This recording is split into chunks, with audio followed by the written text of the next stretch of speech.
there will come a point where no job is needed. You can have a job if you want to have a job. The AI will be able to do everything. AI could wipe out half of all entry-level white-collar jobs in the next 1 to 5 years. I'm about to graduate college, and I'm so worried there's going to be no jobs left for me. Welcome to AI Unplugged, the future of work, unlocking the promise and peril of the algorithmic age.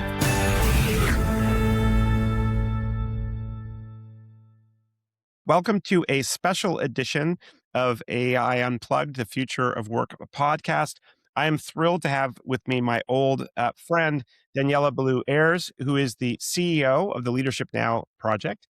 The Leadership Now project is a network of business leaders across the country who are committed to building a thriving democracy. And this is a project that I've personally been involved with now for many years. Daniella, welcome. Thanks, Warren. Thrilled to be here. And so we're about to hear a panel discussion on the topic of the future of work and why this is an important topic today for not just our economy, but for our democracy. Daniella, why has Leadership Now project decided to take on this topic as a topic for your summit, as a topic for your recent business plan? Please tell us more about why you've decided to focus here. Thanks, Warren. I think the panel you're about to hear is about the nexus of AI and the future of work. And it probably goes without saying that that's a topic people are concerned about, they're thinking about. And what we found a year ago when we started building this, what we're calling the Business Plan for America, which is a proactive agenda, economic agenda, an agenda to support the rule of law that we think brings a different kind of business perspective to the political sphere. This was the issue that our members were worrying a lot about, that lawmakers were worrying about. Every member of Congress or governor we talked to was grappling with, how do I even talk about what might happen with AI? What are the scenarios? What can I do legislatively that will matter? What things should I not do because they're going to stop innovation?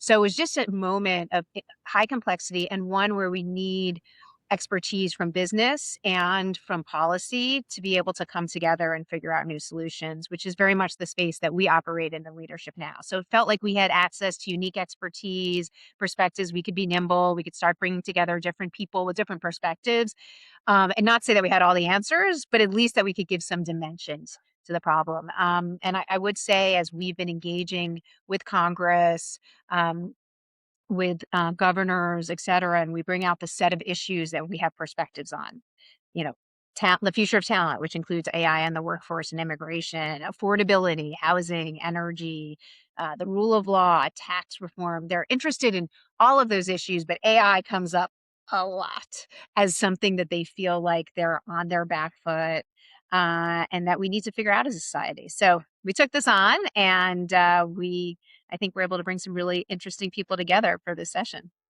Now, so many folks are worried. My own children are worried about the future of work, what AI is going to do to their careers. You would think we just came off of what some people call the China shock. A lot of movement of the industrial capabilities of America overseas, a lot of offshoring and outsourcing, which has hurt certain parts of America. So you would think that we had sort of learned our lesson from all of that and the political ramifications from it. Have we? I mean, do you feel like policy, we're sort of on top of what we need to do here from a workforce perspective and what AI might do to us? I mean, look, I think we know it didn't work in trying to deal with displacement of workers. I think there was a sense that there should be a response, even from those who are kind of particularly positive on the technology, et cetera. They recognize there will be displacement. How big it'll be, we might debate, et cetera. And so, what we've sought to do on this issue is lay out some of the things we know are important from a policy perspective. Things like portable benefits, looking at employee ownership of companies, which I know you look at a lot, taxing capital versus taxing labor. There's a set of things we can look at. Some we've done before, looking at different kinds of certifications and ways to change higher education. So what we so far have laid out in our policy perspectives is the types of things that could be a package of solutions. But I wouldn't pretend that lawmakers or us know what the right configuration fully is we're going to have to test and learn, but we also have to do it quickly because things are moving quickly. Yeah. Why do we have a tax system that disadvantages labor relative to capital? Like, what's the thinking behind that? Read our tax paper. But look, I don't know how much that's like by design versus by default. I think the problem we see with so much policy is you have all these different interest groups, whether it's business or a single issue, whether it's the NRA or the Chamber of Commerce, they all have all these specific issues and then they all add up to something that doesn't work. Yep. So we're trying to step back and say, how do we make this add up? And not just try to make our government some collection of individual interests that never work, in the end, don't work for anyone. So who are we about to hear from? How did you assemble this group and how did you select the individuals involved? We looked across this is, from our annual summit at the Hearst Tower in New York, where every year we convene leaders from our membership, from policy, from across the country. And so, first we looked within our membership. Jonathan Frankle, who's on the panel, is a Leadership Now member. He's been, at the forefront in academia and now in business on he's the chief data scientist at Databricks. He's deep in the technology and I think is a very thoughtful technologist, has strong views. So, that gives him an interesting position. We have Dane Linn from the Business Roundtable, who is the group that represents America's CEOs in Washington. And they themselves are trying to grapple with how is this impacting the big companies of the U.S.? What does it mean? So I thought that would be an interesting, more traditional perspective kind of on how corporates are dealing with AI. Then you have a venture investor with Alexa von Tobel. So seeing kind of the early stage, what happens. And then Mike Novogratz, who, is an investor in data centers and invests in many fields and himself is grappling with the impact of his own investments and what it's going to mean. And obviously you are the same in terms of as an investor seeing across the space. So we tried to bring different industry views and thought, we don't want this panel to just pretend they have the answers or all be the same. We want that kind of debate that we're going to need in the years ahead to solve this problem. Well, I just want to say on a personal note, Daniella, thank you for what you're doing at Leadership Now. It is an organization that gives me hope for our democracy. You always bring together voices of reason, but voices of reason from different perspectives, different sides of the aisle, different angles on a problem. And I think we're about to hear different perspectives on this very important topic. And thank you again also for the business plan that Leadership Now has created, which lays out policy perspectives on this and many other issues. So without further ado, we'll turn it over to the panel. But thank you very much, Daniella, for joining us to kick this off. Well, thank you, Warren. I just wanted to say as well for being a really thoughtful, dynamic moderator here. People who listen, you're going to enjoy listening to it. And if you want to read our business plan, it's businessplanforamerica.org. Thank you. Thanks. And the next topic is one that we probably got asked most about in our meetings in Washington. So I will hand it over to Margaret to introduce our next panel.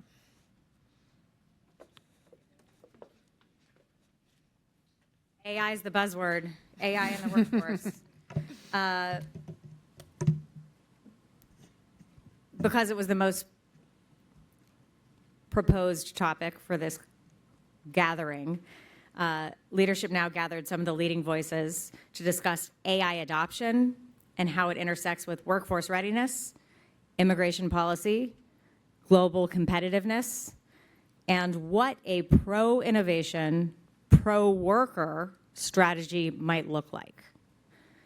To discuss are our panelists, Jonathan Frankle, Leadership Now member and Chief AI Scientist at Databricks, Dane Linn, Senior Vice President for Corporate Initiatives, Immigration at the Business Roundtable, Mike Novogratz, founder and CEO of Galaxy Digital, and Alexa von Tobel, founder and managing partner at Inspired Capital. We'll reset for Q&A. Moderating the conversation will be Leadership Now board member Warren Valdmanis, who is a managing partner at Future of Work Partners and co-founder of Atomic, the firm planning and providing AI advisory services to the private equity industry. Thank you, gentlemen, for being here. Thank you. So good morning, everybody. So this morning, we heard from Senator Slotkin about how offshoring and globalization, the workers got the ass end of offshoring and globalization, and that led directly to our current president. And so what we're going to talk about for the next 45 minutes is how we can prevent that from happening in the age of AI. How do we make sure that workers don't get the ass end of the AI transition that we're all just beginning to go through? If for those of you who have had a chance to get a sneak preview of the Business Plan for America that Daniella was talking about, there's some alarming statistics in there. There's some alarming statistics that no doubt you've all heard about how AI is already impacting the folks that are leaving the workforce today, entering the workforce today. And so what I wanted to start with is just getting a view from our panelists on how big of a deal is this really? How big of a deal is AI and its impact on the workforce, and how concerned should we be? Jonathan? Oh, man. Where to begin? I think the way I would think about this is there's a lot of uncertainty. I think people tend to jump to one of the two extremes. Either this is going to replace every single job and humans will have no purpose. Maybe, the robots will enslave us and, we'll be zoo animals afterward. Or maybe this is all just a lot of tech hype and nothing is going to happen and this is just going to be a big nothing burger. And then there's a lot in the middle. There's everything from, this is going to be very disruptive in the next 3 to 5 years for entry-level work, or this is going to be very disruptive for particular, job functions, to the fact that, maybe this is going to take a long time to percolate. This may be more like the web or like digital computing was, decades ago, where it's going to take 2 to 3 decades for this to fully percolate through the economy because there are going to be all sorts of bottlenecks. Whether it's that the technology won't be reliable enough anytime soon, it'll actually be too expensive, which is starting to show up, or that, maybe there are going to be just bottlenecks in businesses trying to figure out what to do with this. There are a lot of businesses that still aren't on the cloud yet. And the cloud was a big trend back in, 2005, 2007? And so these things can take a while. I think the way that I look at it is it's good to have an eye on the full range of possibilities and not just go to the two extremes. It doesn't usually benefit anybody in the AI industry to tell you that there's a lot that's going to happen in the middle. It's usually good to talk about the extremes. Our technology is so dangerous and so powerful and is going to replace all the jobs. Also, please buy it. We have the best and most dangerous technology out there, so come buy it. Here you go. Buy more of it. We'll even help you deploy it, this very dangerous stuff. So I think it's worth just keeping a very healthy amount of uncertainty and keeping a lot of probability on the tails of this. This may end up taking a really long time. This may end up being, really transformative and really dangerous in the short term. Those are entirely, possible.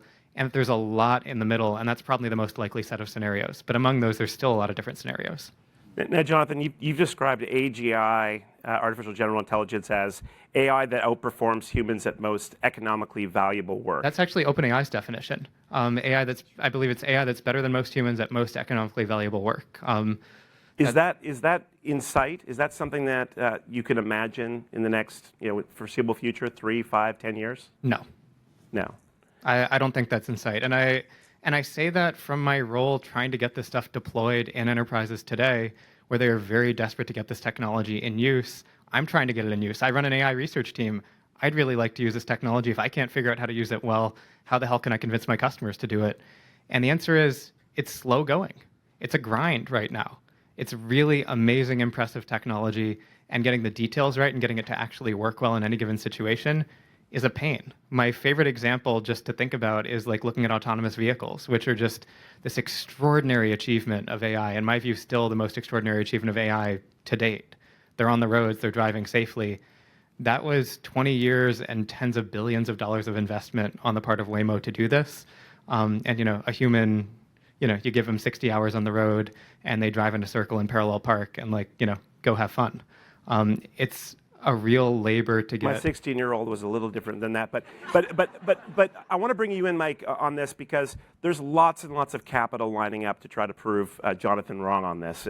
What's your view? Thank you for that. I'm going to take the other side and give you 2 quick examples. First, if you've gotten a new Tesla, you can get into your parking lot in New York, your address in the Hamptons and not touch the wheel the whole time. And so it's gotten there. And we're at that acceleration phase where you don't see a lot of driverless cars yet, but 5 years from now, I think you'll see a whole lot more. I'm going to talk to you real quick about a company I invested in called Curative. It's an insurance company, and it's run by this brilliant kid. He was Scientist of the Year in the UK when he was 15. I was like, Young Scientist of the Year? They're like, no, Scientist of the Year. He started an insurance company with a pretty novel idea that I invested in. But he said, and besides that, I'm going to use AI for the back office. So 30 years ago to now, we've basically doubled the amount of doctors. And if you look at healthcare administrators, it's up 3,000%. So healthcare is a sea of paper. And so he decided he was going to build his insurance company with AI as the back office. And that was pretty cool. And so the margins our insurance company, U.S. healthcare net, say 2 to 3%, we're already at like 8%, right? Saving all that paperwork. But then he did something that really scared me. He said, one of my biggest costs is the sales force. These insurance companies have two sales forces. One that talks to the companies, right, the Goldman Sachses of the world, and says, hey, well, you should take our plan. The other that talks to the 1.4 million doctors, psychiatrists, healthcare systems, hospitals, and said, hey, will you make sure we're part of your system? And in that, he created AI Lucy. So Lucy, who's now about 14 weeks old, Lucy finds the client, contacts it, figures out how to contact it, is persistent until they get in touch with the right person. Then Lucy makes the pitch, negotiates the deal. All he does is hit the DocuSign. In his last sales period, which is a 4-week sales period, his 50 salespeople closed 90 contracts. Lucy, who was only 12 weeks old, closed 500. And my thought was, wow, our margins go from 8 to 11 as Lucy replaces all the salespeople, or the lion's share of them. He already had plans to be at 1,100 employees and is only at 700. It's about a $2.5 billion revenue company. And so those aren't necessarily job losses, but they were jobs not hired. Where I got scared is I was like, oh, what's a business guy to do? Business guy looks at Aetna or US Healthcare and says, let's do one of the biggest LBOs in history, because their margins are 2% and we're going to run the same company at 11%. And it's broadly the same process. And so the private equity of the future are going to be the companies that have realized how to replace employees with AI. And I think it's going to happen at a far more accelerating rate than people think. It doesn't mean those people won't find other jobs. It means the disruption in their lives is going to be real. 3 weeks after Claude, every CEO I knew had the same insight. We can't just have AI to enhance our employees' productivity. We need to think of agents as employees. That's that insight that happened probably now 2.5 months ago. But there's not a CEO I talk to that isn't percolating that idea. And so I think we're just at the very beginning. The last thing I'd say, and I'll shut up, is that all of this cool stuff in AI that we're seeing today is broadly happening on the power and the infrastructure that was already in place, right? We're building the largest data center in America, or one of the largest data centers, 1.6 gigawatts down in Texas. We're just starting to deliver data halls. And so the next 2 years, an immense amount of power and compute comes online. And so right now, the price of these tokens is going up. You're going to try to meet that demand with more and more power. And so I think this is just starting. So Mike, just on that, because that's Helios, right? Yes. So are you're long compute. Does that mean you're mechanically short labor? Well, we're really long power. And we lease that power out to companies. They're broadly 5 giant users of power. Google and Anthropic and Meta and everyone else. Meta, for instance, just to put this in context, so Facebook, Meta, was a cash flow company, and now they're not going to be. They are 25%. 1 out of 4 bits and bytes that move around the internet come from Meta. between, WhatsApp, Instagram. That's a shocking statistic. They run that whole thing at about 4 gigawatts. Their plan is to add 4 gigawatts this year, 8 the next year, and 16 the next year. So, that's the ramp up of how at least Mark Zuckerberg sees this revolution going. And so I think we are naive to think this is going to be the same as these other revolutions. Yes, we'll displace some jobs, and I think it's going to happen at such an accelerating pace that we're going to have to end up finding a way to tax compute or to tax power, right? As we're losing taxpayers, like Bill Gates talked about that 15 years ago, tax the robots. Like the tax the robots era is going to be the 2028 election. Luckily, we've got a government that's fully prepared to implement things like that. We just fired the 20 guys at the National Science Board. So I want to welcome Alexa, who, if we lived in a world where if New York had Waymos everywhere, you probably would have been here on time. Yes, I was actually getting back. I can't wait for the Waymo robot to get me here. So I want to bring you in, Dane, in a second to talk a little bit about the Business Roundtable's point of view on all of this. But something you said just a second ago, Mike, you said there are going to be fewer jobs at these companies, especially when all the capital lining up behind private equity starts turning these massive employers into things that look more like AI native companies. And then you said they may get other jobs, ... and then you moved on. Which other jobs? It's a good question, right? I mean, most likely lesser paying jobs. There's going to be a service economy that continues to grow and grow and grow. So DoorDash, delivery or something, maybe. Well, maybe. Yeah. So this is where I think you have to, there's going to be creativity that we haven't thought of yet. Like, what do people do with lots of extra time? I mean, one friend of mine is buying golf courses. We're going to have extra time. There's a shot that we're going to move to the abundance economy. Now, does it look like Blade Runner? I have this fascinating thing. I want to go through and look at every sci-fi movie and figure out where are we going. Is it Terminator? Is it Blade Runner? Is it Elysium? The Matrix. These are all wonderful choices. So Dane, I want to bring you in on the Business Roundtable. So the Business Roundtable has issued statements in the past that are very sort of pro-worker. What's the Business Roundtable's point of view right now on how to deal with this transition that's coming? However big it might be, however long it might take, I think everyone agrees that something big is happening. What does the Business Roundtable plan to do about this? So first, let me say, Alexa, can you hear? We'll swap. We'll have to compare notes on how long it took you to get here from LaGuardia. I could have used a Waymo. I could have walked, actually, from D.C. here quicker. So a couple of things. I think, well, let me just level set. I always should not assume that everyone knows who the Business Roundtable is. So we're a CEO organization of the largest US-based companies in the country that represent every sector of the economy. I think I hear the discussion thus far around AI, but I think let's step back and also let's remember that we're talking about workforce policy. And AI is an integral part of that, but if we don't think about the outdated workforce system that we have in this country, we will continue to chase the tail.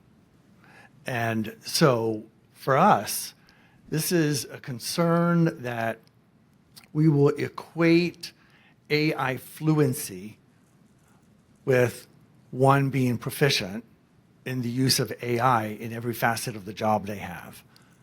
And so we need to take a look at some other opportunities. And I'm going to open the aperture here because I think it's important to not underestimate the value and the importance of, for example, and one thing I'd like to see leadership now pay a little bit more attention to in their plan is around work-based learning opportunities, exposure to the application of AI. I mean, we talk about internships. We don't talk about anything else.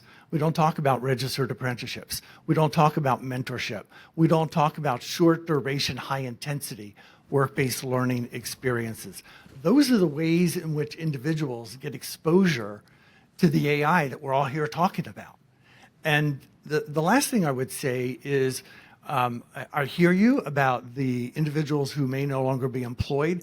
But the fact of the matter is, we have a lot of people working in the largest companies in the United States.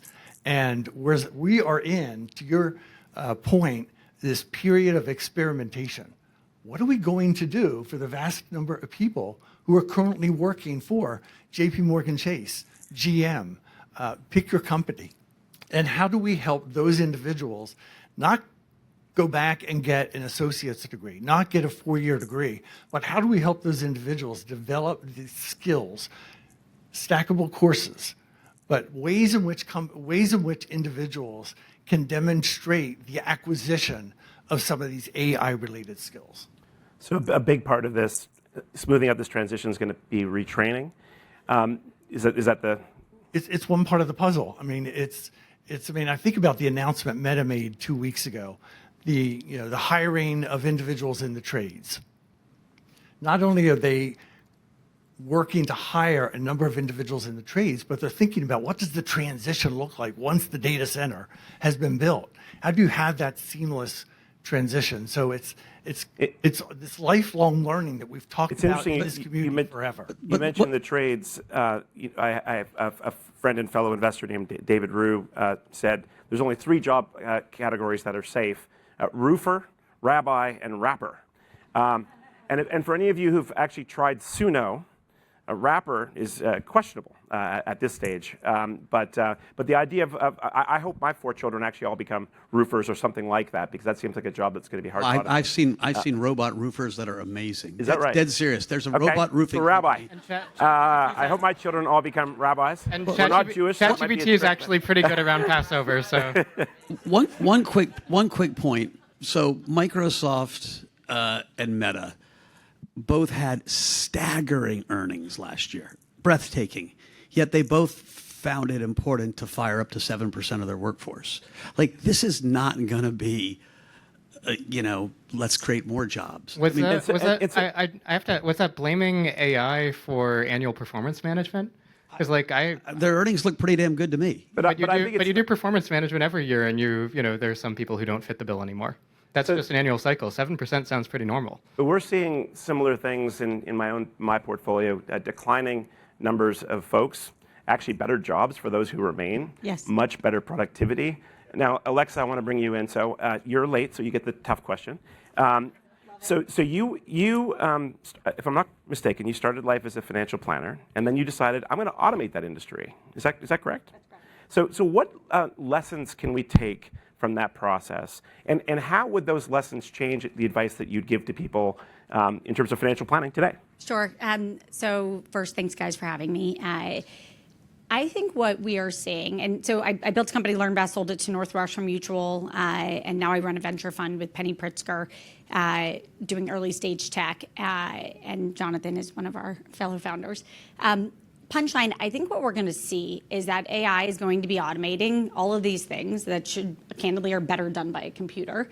And what I've learned from my own experience of building an AI brain that did financial planning, and then what we had is a SWAT team of financial advisors, people that were there to hold people's hands through the financial planning process.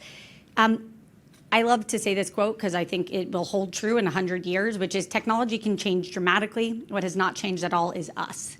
In thousands of years, we as people have not really changed. Our wiring is the same wiring. There are still places where we want to talk to people. We want our hand held on different topics. If you're really, really sick, you're probably still going to want to talk to a doctor. If you're making a really important, big financial decision, you're still going to want to talk to somebody.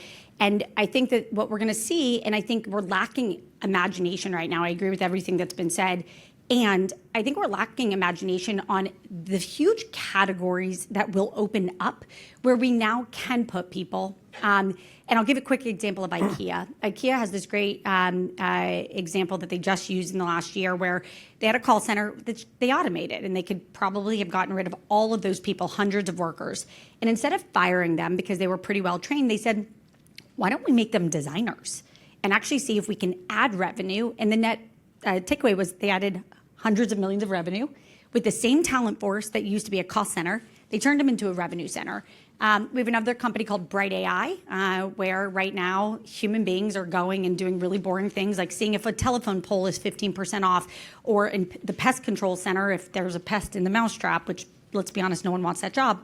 AI can now do those jobs. So those people still have jobs. They're just doing more valuable things. And so I think one of the narratives, because it is scary and there are going to be lots of jobs that overnight can go away, I think the best CEOs in America right now are stepping back and saying, rather than just cutting this workforce, what if we redeployed them towards revenue? And will it be a one-for-one replacement of those jobs? Probably not. There will still be layoffs in some capacity.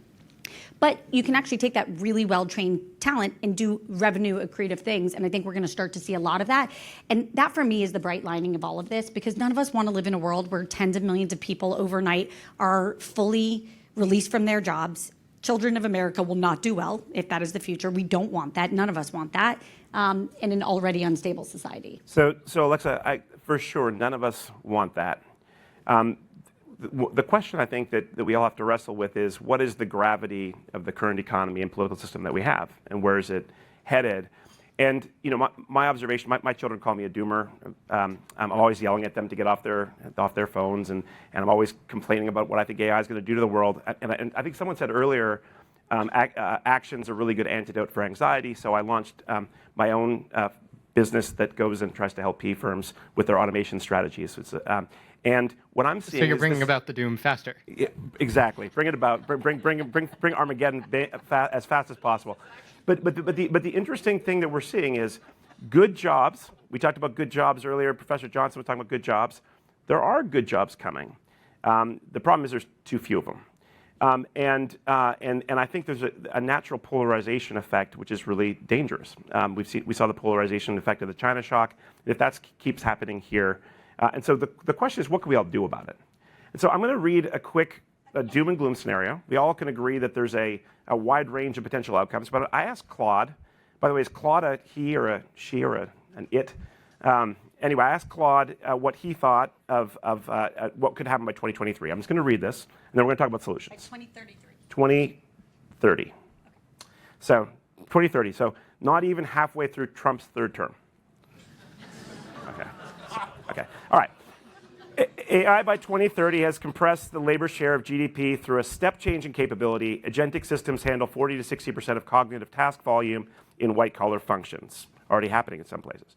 Hiring freezes in entry-level professional roles become structural rather than cyclical. Wage growth bifurcates sharply, and productivity gains flow disproportionately to capital owners and a thin layer of AI-fluent operators.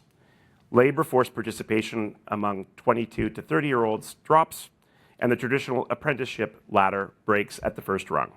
The people hurt most are recent college graduates entering knowledge work fields who lose both the job and the on-ramp to the job above it. So that's a scary potential future.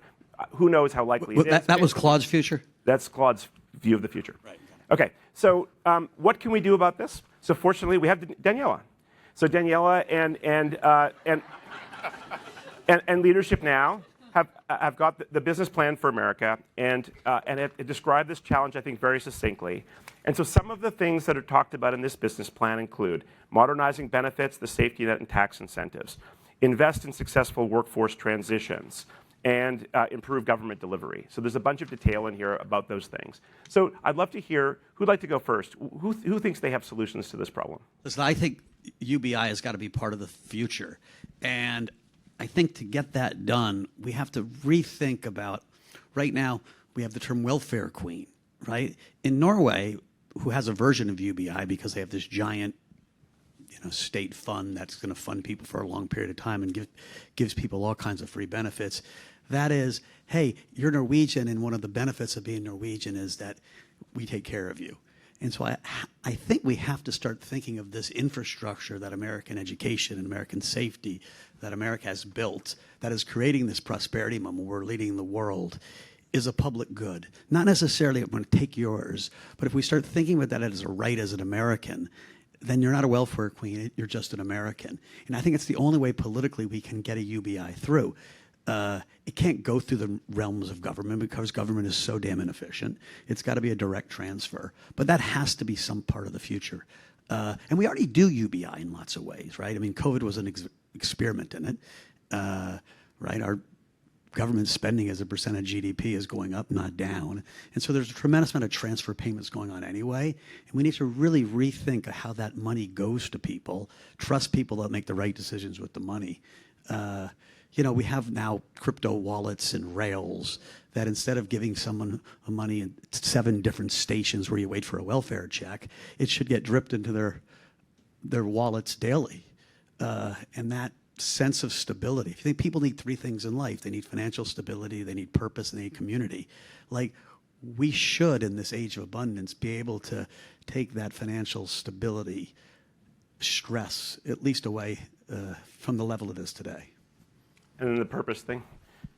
Purpose is going to be harder, but I think people will find purpose once they find financial stability. It's interesting being a rich guy in a huge family.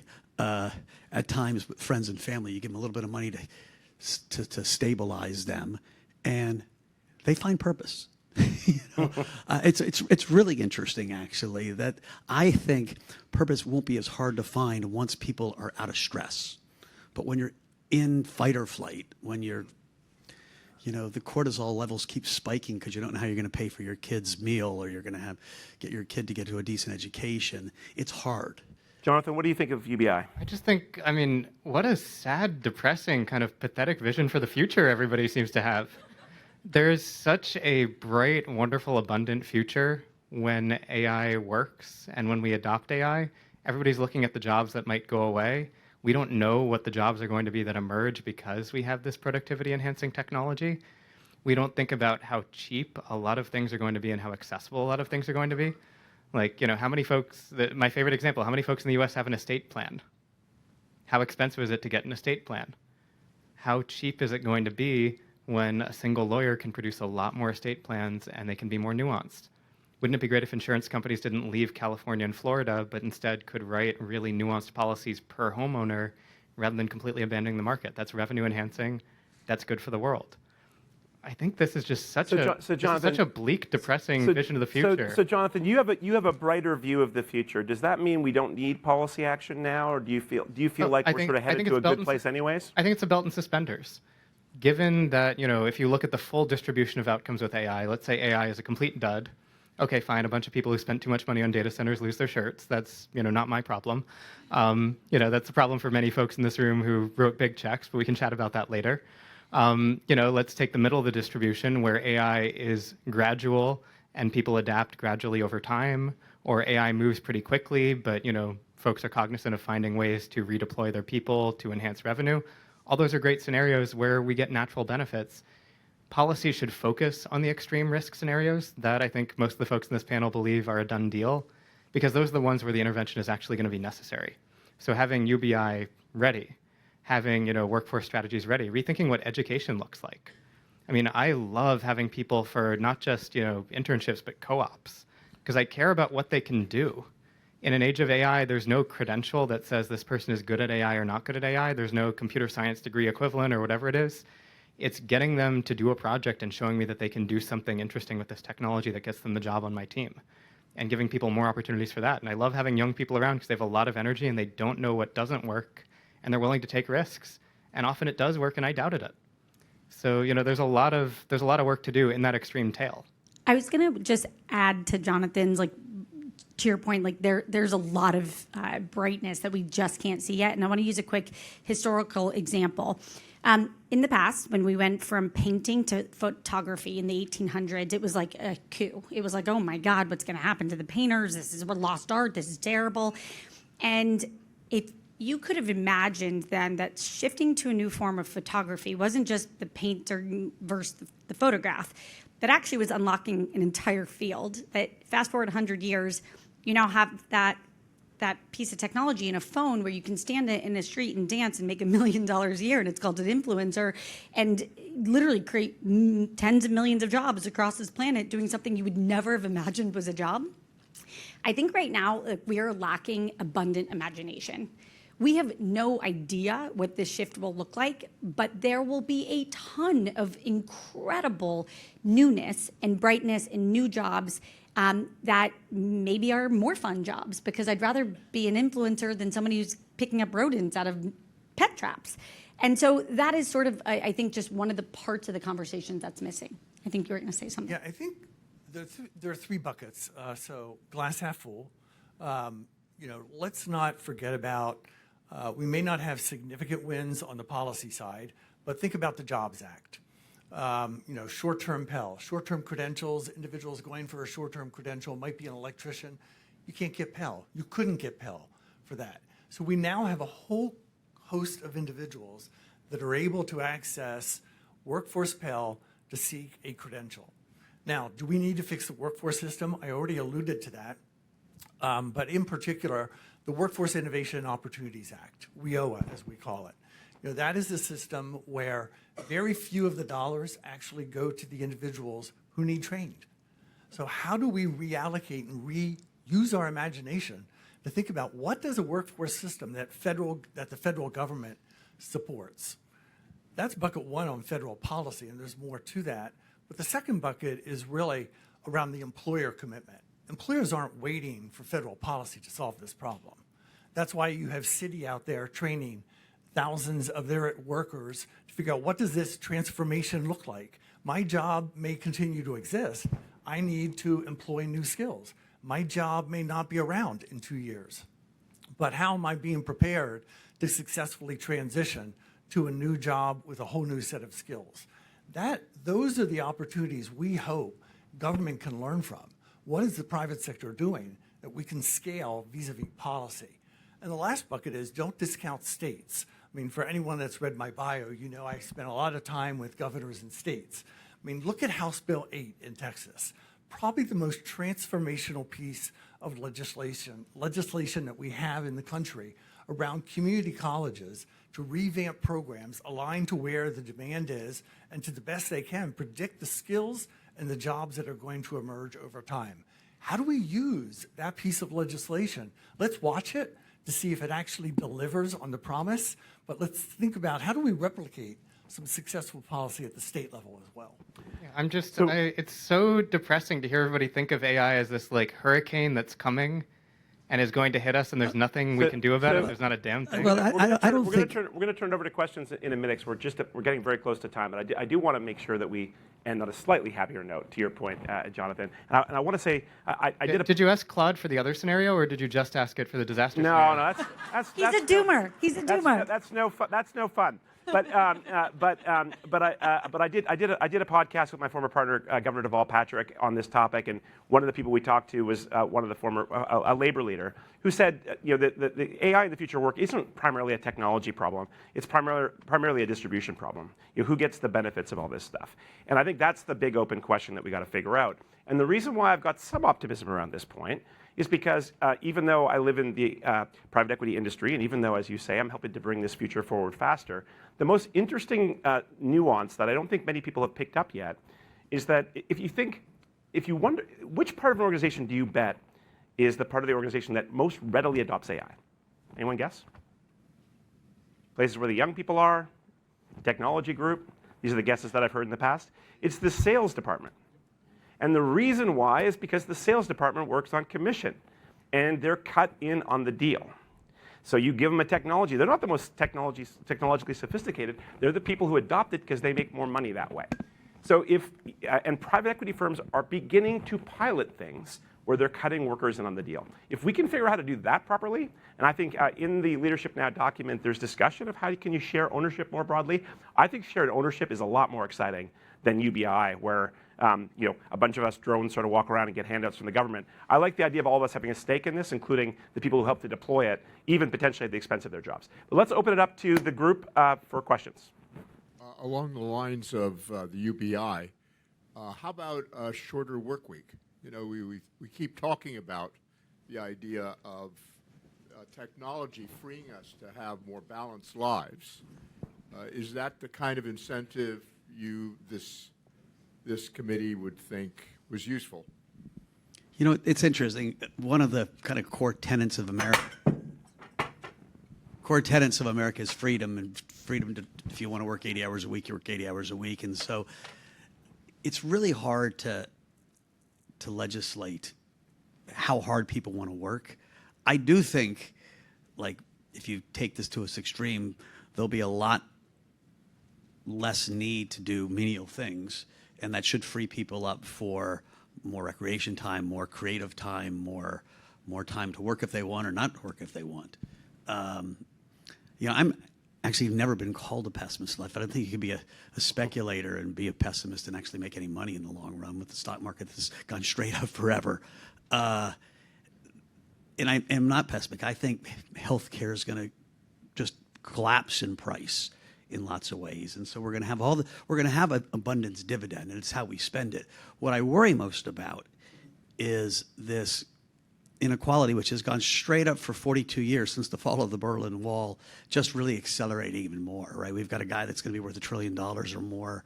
That gap of that top, whatever percent you want to look at, is just making people really detached from what that bottom 50% is. And so how we figure out not necessarily the Yale grads problem, but the Amen.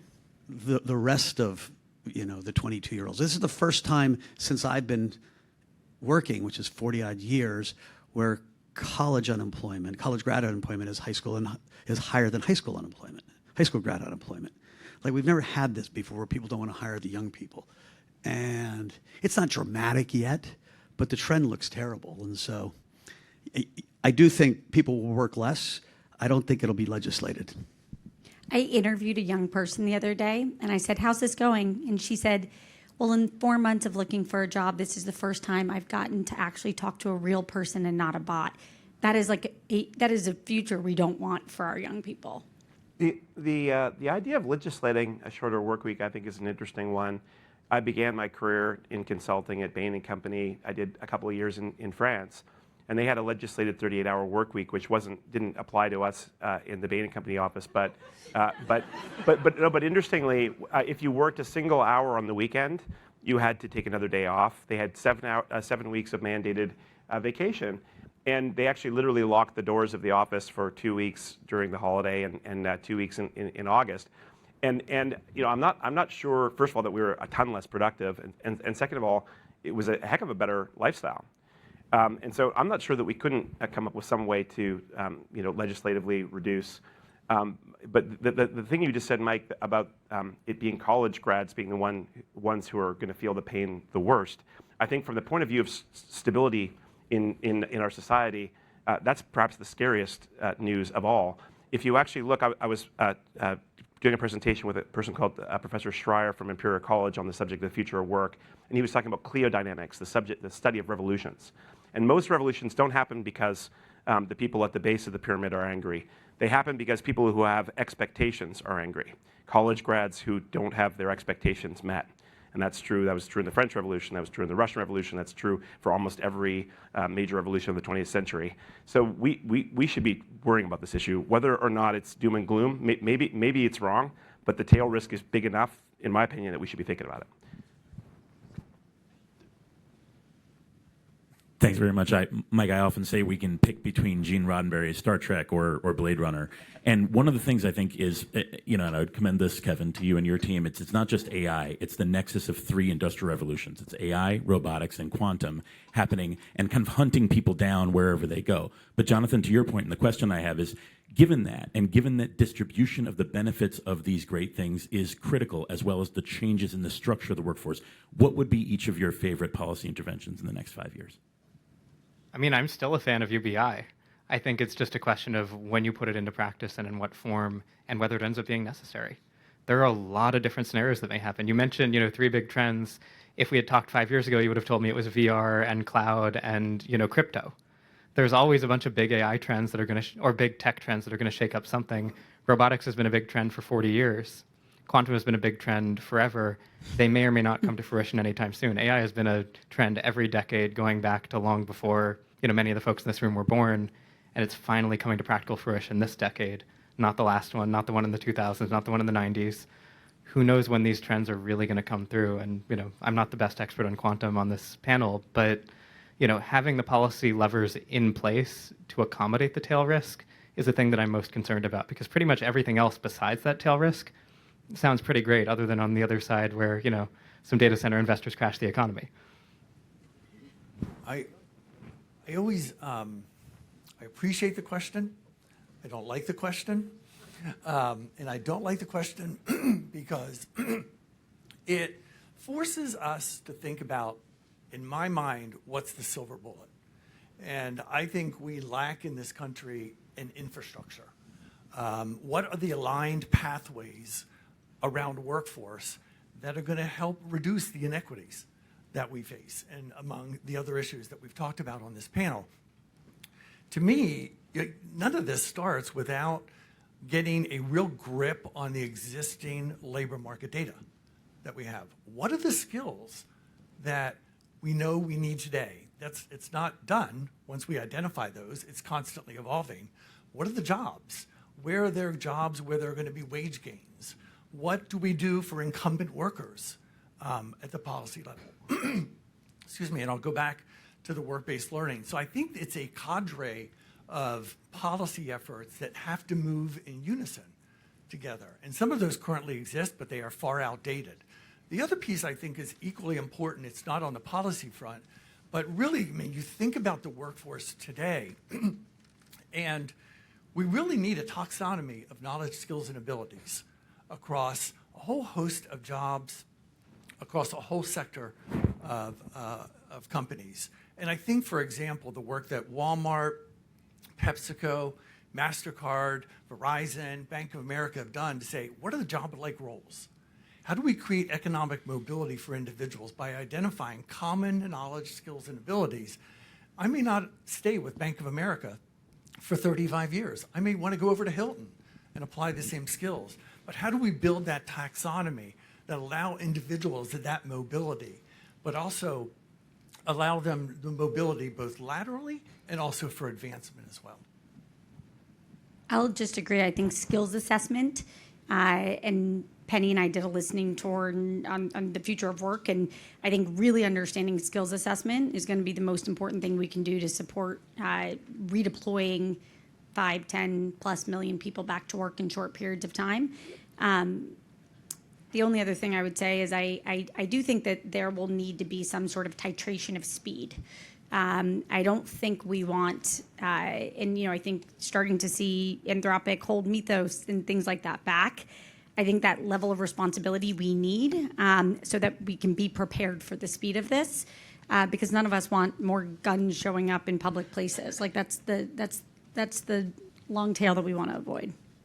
So there's a political problem, right, that both Democrats and Republicans see the race to get to AGI, which could be 3 months, it could be 2 years. You're better off to tell me, but I get different data points from who I talk to, as existential U.S. versus China. Right? We have this view of the world that China is bad, and if they win, it's the end of the American way. I personally don't believe that, but that's the view. I mean, I'm not going to change anyone's mind in D.C. at this point. And so the ability to regulate, to slow down AI, which is exactly what your intuition says, which is my intuition as well, just isn't going to happen. So they've started with Mythos a little bit, right? Not because the government was being noble or thoughtful, or because they got scared shitless. That Scott Bessent said, "Oh my goodness, look on the biggest banks in the world, the J.P. Morgans, the Wells Fargo, they're seeing their vulnerabilities, and they have armies of cyber, right?" But think about the savings and loan in Poughkeepsie, or the credit union in Michigan.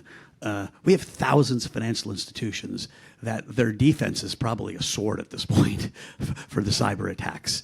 And so if you've got code that can literally crack the infrastructure at will, which it feels like you can tell me we're getting to. I think you've certainly listened to the marketing. Yeah, well, I get it, but I'm also talking to people that are making these decisions that are saying, "Oh shit, we're scared." They've also certainly listened to the marketing. All right, well, we'll see. We'll see. I will take Mythos. Here, if we could have and I would pick some savings and loan, and I would bet you it could crack their code somehow. And you know better than I, but just again, I run a crypto company, and I spent a lot of time with my CISO recently, and our only defense is AI, right? There's just thousands of attack vectors millions of little bots trying to get into our firewall. And so it's a sophisticated business already, and there are lots of parts of the U.S. economy that aren't sophisticated. And so I think we're going to see a car crash soon. But I think that will be the one way they slow things down. But the government doesn't want to slow it down because of China. And so it's a really interesting paradox. One more question. Sorry. Hi, I'm Lexi. I run a company called Lanai, which is basically a workday for your AI labor force. And one thing I'm curious for you guys to comment on as a policy matter is right now AI is being accounted for as software in the majority of companies, but it's doing the work of labor. So we work with 200 executives, and where we're sort of focusing on right now is if AI is doing the work of a $60,000 full-time equivalent at a $6,000 subscription costs, should it be accounted for as a software expense, or should it be accounted for as part of your labor cost? And if you had accounting standards that changed and updated for the economy, then you wouldn't necessarily have the same rush to push as much work to AI, which is effectively the new offshoring and shows up in the P&L as a benefit because your EBITDA goes up. But if you actually put it as labor, you might have different incentives and tax benefits. Yeah. So I'm just curious if any of you have examined that and what you think the benefits might be or the change to enterprise incentives. Other folks on the panel who have a point of view on this one?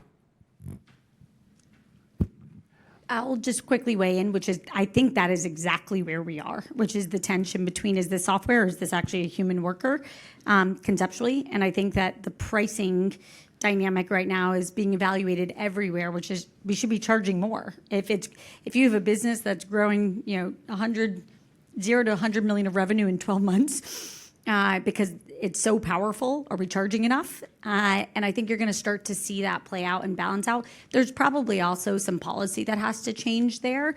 But sort of my takeaway of all of this is there's no silver bullet. We need lots of lead bullets on many, many fronts. And that is a good example of a different type.